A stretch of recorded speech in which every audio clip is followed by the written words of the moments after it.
like, share, subscribe and press the bell icon for ऊंची आवाज India. नाजरीन, ऊंची आवाज इंडिया में आपका इस्तकबाल है। मैं हूं आपका मेजबान इब्राहिम नफीस। शहर के डीजे हल्ली और केजी हल्ली के इंसिडेंट से मुताल्लिक मुख्तलिफ मनाजिर आपके सामने लाए गए। उन खवातीन के दर्द का इजहार हुआ जिन पर क़यामत बीत रही है। उन्होंने अपने कर्ब का इजहार किया, अपने ऊपर होने वाली मुसीबतों का इजहार किया और उन मासूमीन का तस्करा किया जो बगैर किसी जुर्म के आज भी जेल की कालकोठरी में बंद हैं।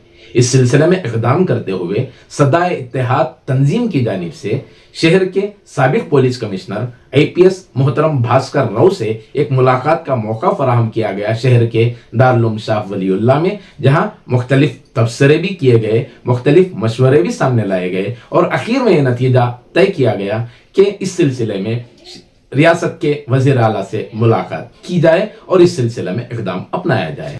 शहर के तंजीमों के जिम्मेदारों से भी ऊंची आवाज चैनल के जरिए बात करने की कोशिश की गई। इस सिलसिले में क्या इक़दाम अपनाए जा सकते हैं। इससे पहले जिस तरह की तंजीमों ने दावा किया कि हम शुरू ही से शहर के डीजे हल्ली और केजी हल्ली के मुतासिरीन के सिलसिले में इमदाद और ताउन के सिलसिले में इक़दाम अपना रहे हैं, उस सिलसिले में बातचीत की गई। चलिए जानते हैं ये तमाम तफसीलात इस खुसूसी रिपोर्ट में। यहाँ तक के मौत मटिक तक बच्चे को भेजे नहीं, माँ कोई खाना कर को दिया नहीं बच्चा मेरा। ऐसी हालत है हमारी घर में। कोना में किसी को बोली हमारे घर में आज तक कौन क्या किया, कौन देखा बोला, कौन भी आज तक कैसे ही क्या ही कर का हमारे मन जो घाट आग गुजर गई। बच्चे का टेंशन ले ले ले को हमारे घर में कैसा गुजरा हम ना मालूम। अब हमें हमारे फैमिली वाले को देखेंगे, अब देखो उनके हालत देखेंगे। मेरा भाई जेल में है, अब उनकी वाइफ सुनो, एक बेटा है सो, एक बेटे के सहारे वो औरत है सो, ना तो माँ है, ना तो भाई है, ना तो भान है, ना तो बाप है, कोई नहीं है। सच्ची 20 दिन की थी, बच्चा देखो गया था हमारा बिलाल, मोहम्मद बिलाल मेरा बच्चा की का तो हमारा एक एक दिन एक एक पल हमारा घर में क़यामत हो रही। मतलब जो हालत हमें गुजरेंगे कौन भी नहीं जान सकते, चाहे MLA हो चाहे जिम्मेदार हो, उनके घर के अगर से कौन तो भी एक एक जना भी उलमा इकराम हो, उनके घर से अगर से कौन तो भी एक एक जने भी जाको रहते, चाहे जमाई हो चाहे बेटा हो, तब उनको तकलीफ महसूस होती। हमारे एक भी MLA जो भी है जिंदा नहीं हो ना हमारे कौम के वास्ते, एक मुस्लिम MLA भी जिंदा नहीं। हमारे जाना जल रही, हर दिन हमारे घर में मातम होता है, हर खुशी में हमारे घर के आदमी नहीं रहते, हर गम में हमारे घर का इंसान नहीं रहता। हमारे दिल पर जो है हशर के दिन उन्हें एक दिन जवाब देना पड़ता है। पूरे झूठी तसल्ली ना हमें एक दिन भी रिजवान अरशद रंदे, जमीर अहमद रंदे, किसी की भी एक दिन भी हमें मीटिंग नहीं हुई। पूरे कौम के आदमी जेल में ही, कम से कम आप लोग आकर मिलो कर को तक नहीं बोले कोई भी हमें।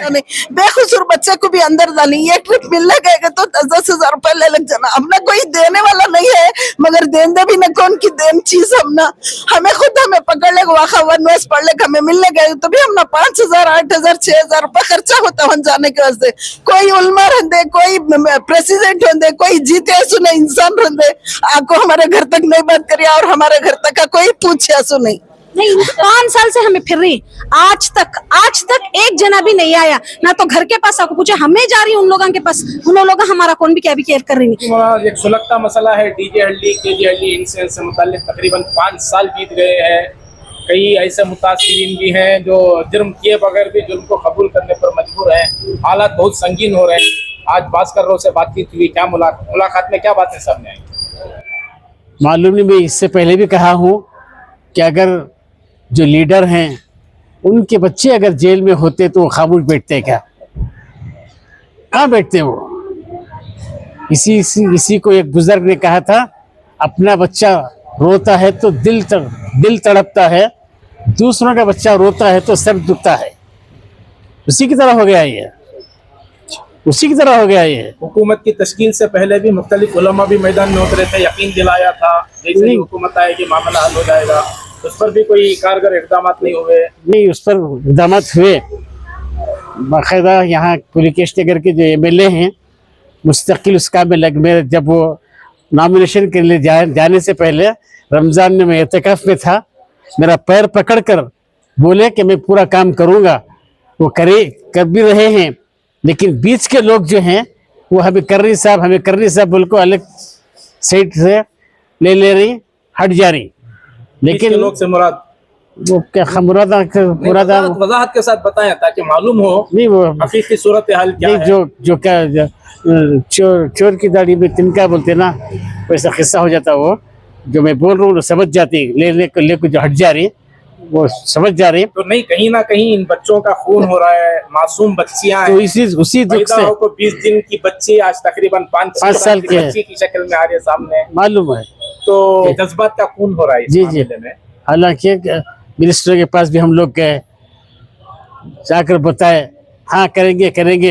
एक बार रमजान के महीने में सीएम आए थे, सीएम की एक मीटिंग हुई थी, उस मीटिंग में बात उठाया मैं तो अल्हम्दुलिल्लाह जब से ये लोग अंदर गए हैं उस वक्त से मुस्तकिल लगा हुआ हूँ। लेकिन बोलने वाले बोल रहे क्या कि किधर की, खैर उससे मुझे मतलब नहीं है। अभी भी हमारे एमएलए सुप्रीम कोर्ट गए, कोर्ट केस हार कर गए, अभी भी मुस्तकिल एक साहब के पास एक बड़ी रकम दे के रखे हैं। वो बड़ी रकम लेकर उन्होंने क्या कर रही है अल्लाह जाने। जी, क्या लाए अमल होगा, प्लानिंग क्या होगी अंजुम परवेज से मुलाकात के सिलसिले में या फिर अगले पेशरफ के सिलसिले में? अस्सलाम वालेकुम। हमें आज जो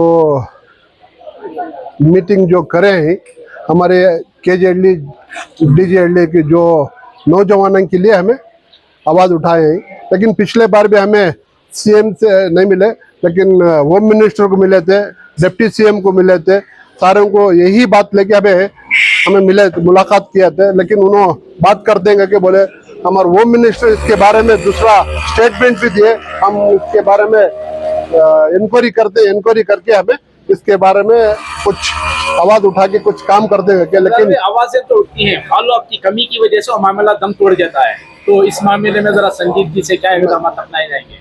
तो सबसे पहले वही बात मैं भी बता रहा था, लेकिन आवाज़ उठ रहे लेकिन काम नहीं हो रहा है, तो उसके पीछे फॉलोअप नहीं हो रहा है।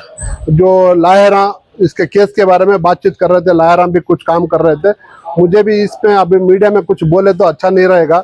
ये कुछ बातें सीक्रेट भी काम करना पड़ता है, उसके लिए हमें सीक्रेट से भी काम कर रहे हैं। इंशाल्लाह काम होएगा, देरी होएगा, लेकिन देरी हो रहा है, हमारे माँ बहनों को तकलीफ हो रही है, इसके बारे में कुछ काम करेंगे इंशाल्लाह, अच्छा से एक नतीजे पे आएंगे इंशाल्लाह।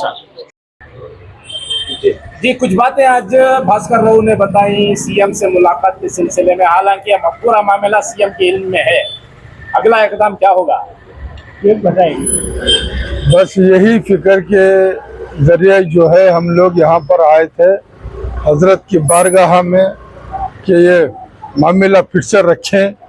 5 साल से जो है सदा इत्तेहाद वाले बराबर जो है केजीएलडी डीजीएलडी वालों की फिक्र भी करते रहे, उनके हालात के ऊपर नज़र भी करते रहे, उनके हक में आवाज़ उठाते भी रहे। आखिरकार ये हमें भास्कर राव साहब से इस वास्ते मुलाकात करना ज़रूरी समझे कि वो एक आईपीएस ऑफिसर है, वो लॉ एंड ऑर्डर को जानते हैं, तो इस वजह से हमने सोचा कि इनसे कुछ मदद ली जाए हमारे कौम के लिए।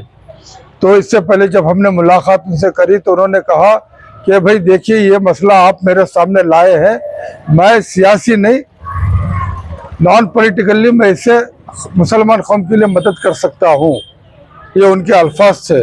और उन्होंने कहा आप जो हजरत ये जो बात मेरे सामने लाए हैं ये जो है मुश्किल है, नामुमकिन नहीं है, इंशाअल्लाह आप अपने लोगों को बुलाइए, मैं आता हूँ, देखता हूँ क्या कर सकता हूँ। तो उसी वही वादे के हिसाब से उन्होंने आज वक्त निकालकर हजरत की बारगाह में आए और उन्होंने सब कुछ सुनने के बाद ये कहा ये मसला जो है रियासत कर्नाटक की हुकूमत के हाथ में है। जब आप 136 एमएलए का पावर उनके हाथ में दिए हैं, वो इमीडिएट चाहे तो इसे रद्द कर सकते हैं, ना कोर्ट को जाने की ज़रूरत है ना बेल लेने की ज़रूरत है, क्योंकि ये मामला ऐसा है। ये वो सारी लागू समझने के बाद उनके तरफ से ये पैगाम उन्होंने दिए हैं। फिर उन्होंने राय दिया कि आप बेहतर है उनको बीच में लाने से बेहतर है अंजुम परवेज आईएएस ऑफिसर जो प्राइवेट सेक्रेटरी है उनसे मुलाकात करके सीएम का टाइम ले ले और सीएम के पास अपनी बात रखे कि भाई ये जो बहुत कुछ हो गया है, आप बराए मेहरबानी इनके ऊपर रहम कीजिए, इनके ऊपर से केस हटाइए। बाबा भी एक सवाल जो मुतासिरीन औरतें आई थी उनकी तरफ से आया था कि 5 साल बीत जाने के बावजूद ना उलमा का कोई वक्त हमारे सामने आया, ना सियासी कायदीन हमारे सामने आए, ना समाजी ठेकेदार बनकर जीने वाले हैं उनकी तरफ से कोई पहल हुई, कोई हमारे घरों का रुख नहीं किया। सिर्फ तसल्लियों के लिए वक्ती तौर पर बुलाया जाता है, कुछ वक्त मीटिंगें होती हैं, फिर मामला भुला दिया जाता है। कहीं इस मसले को भी इसी तरह भुला दिया जाएगा या अगला इक़दाम क्या होगा? खैर, मैं आपको इससे पहले बताया 5 साल से हम लोग सदा इत्तेहाद वाले इसके पीछे लगे हुए हैं और नजर भी रखे हुए हैं और 5 साल से आवाज भी उठा रहे हैं। इसी दर्द को लेकर के हम आज जो है ये भी पहल की है और ये देखना चाहते हैं कि इंशाअल्लाह अल्लाह अगर चाहे तो ये काम में हमें रास्ता मिल सकता है। जिस तरह से उन्होंने रास्ता में बताया है, एक उम्मीद लेकर के आए हैं। इससे पहले जो कुछ मीटिंगें हुई है, जो मौजूदा MLA, साबिक MLA और जो मुस्लिम सियासी लीडरान, वो उनका मामला था, वो हमें उससे मतलब नहीं है।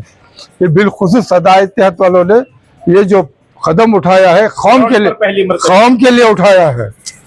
इससे पहले हमने आवाज उठाए कि भाई MLA के पैसे की जरूरत क्या है। जब हमारे मस्जिदों के पास जाए तो हमारे बच्चों के लिए क्या पैसा इकट्ठा नहीं हो सकता? जुम्मा का ऐलान पूरी रियासत पूरा हमें इनसे पैसे लेने क्या जरूरत है? ये मैं पहले प्रेस मीट कर चुका हूँ, समझे ना। वो उसने पैसे दिया, उसके पैसे की मोहताज कौम नहीं है।